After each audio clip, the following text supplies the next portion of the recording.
Story number two. Apparently, the online world is kicking traditional media's arse. If you don't know what arse means, it means your backside, your rump, your A. The online world is kicking it. YouTube is beating traditional TV. Streamers are taking on these traditional sports broadcasters and things. We've got celebrities showing up in random online streams that people actually watch instead of worrying about whether they showed up at the Grammys or whether they showed up at some event. It's like they still do those things, but where they're getting the eyeballs or the numbers for views, it's happening online. In fact, this whole thing came up. Um, I couldn't find all the data for it, but SNL is basically formatting their show for YouTube now. Mm. And it's yeah, who's up late at night on a Saturday watching Saturday Night Live? No, everyone is watching The Cliffs, and it's crazy. And just to give you a little heads up, I looked into some of this and found out about CNN's numbers from Joe Rogan actually posted this. So CNN made primetime ratings history, but not in a good way. A couple weekends ago, CNN garnered just 55,000 viewers for its coveted weekend lineup, which includes The Union and Fareed, Zakira, GPS. Sunday primetime shows, which include The Whole Story with Anderson Cooper, fared a lot worse, bringing in just 43,000 watchers. 43,000 and 55,000, barely hitting the 100,000 watchers. 3 times a week, Joe Rogan's podcast is released and gets 11 million downloads per episode.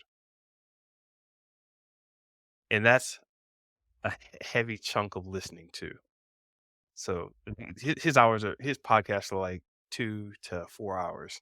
So Mhm. these numbers are insane just across the board, and no matter what media you look at. So what's going on here? Yeah, man. This is crazy. I think we're seeing more and more these folks standing out above and beyond traditional media, right? Because we just talked about it. Majority of people owning online communities, right?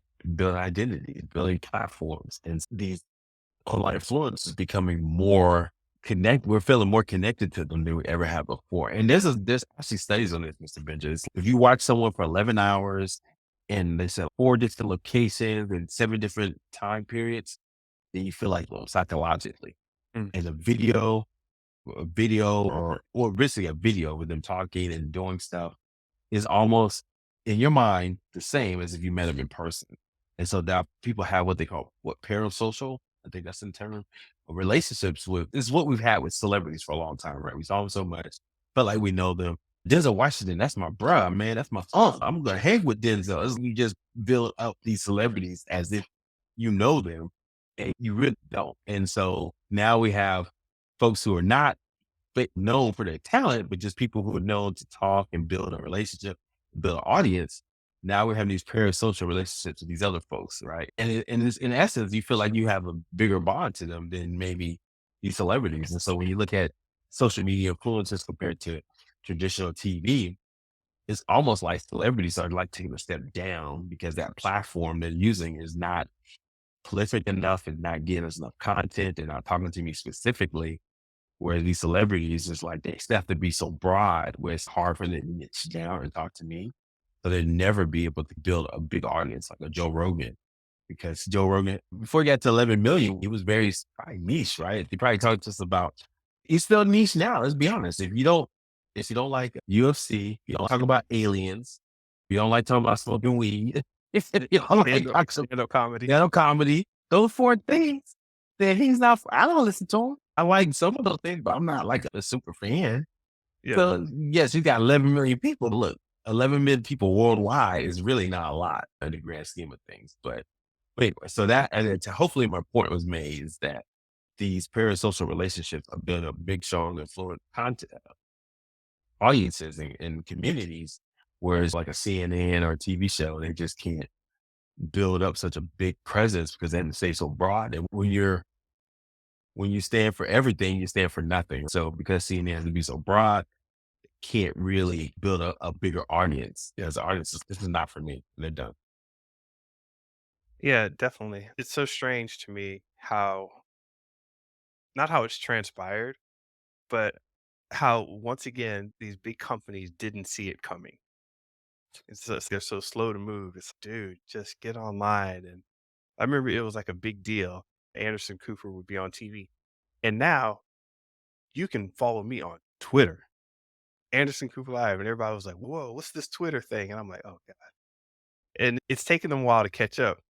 And then you get on Twitter and there's some journalist from random place, Arkansas, and he's, "Nah, man, I actually lived out there, and let me show you all the pictures." And this guy's getting more views than Anderson Cooper talking about this subject. So it's fun, it's interesting. I actually think it's good for humanity to have had these, I'll just call everybody in this ilk, influencers.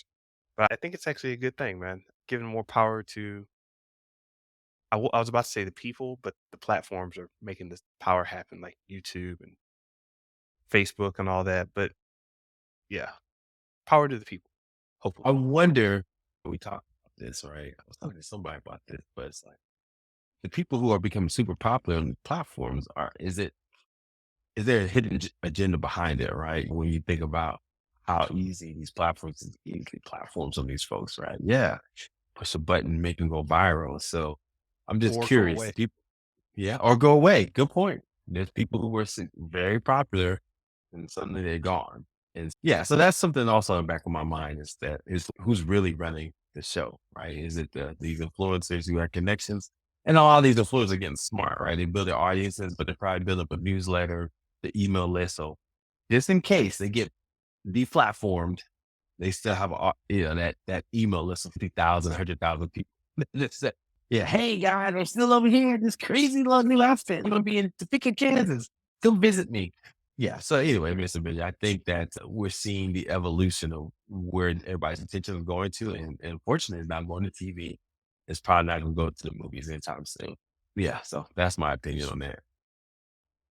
Yeah, it's wild seeing people with their PR teams, their makeup teams, their stylists, their videographers, and they just show up at their house. Maybe you know about this. They show up at your house, take some video for a little while, and then go on and build your persona out there online.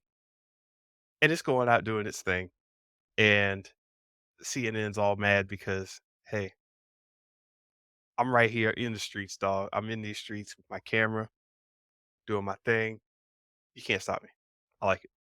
And just blew my mind, Mr. Benja, but why couldn't this all be done with AI eventually, right? So you build up enough content, just feed it to the AI algorithm. You don't even have to do all that. Just that it's still beating Anderson Cooper. So it's all so in my mind, I think e- everybody should have a platform, video platform, build up that content. So when the AI bots are ready, you go, here's my data, beat the avatar Theo, boop, and this is the topics I talk about. Send it out to the world. That's coming. And I think now you have all these different shows, millions of shows that, can attract maybe 1,000 people. We talked, man, Mr. Benjamin, this is the one of the earliest things we talked about. Remember we had that there was that theme of having 1,000 raving fans. BC came up with a new term. It's like all you need is 100.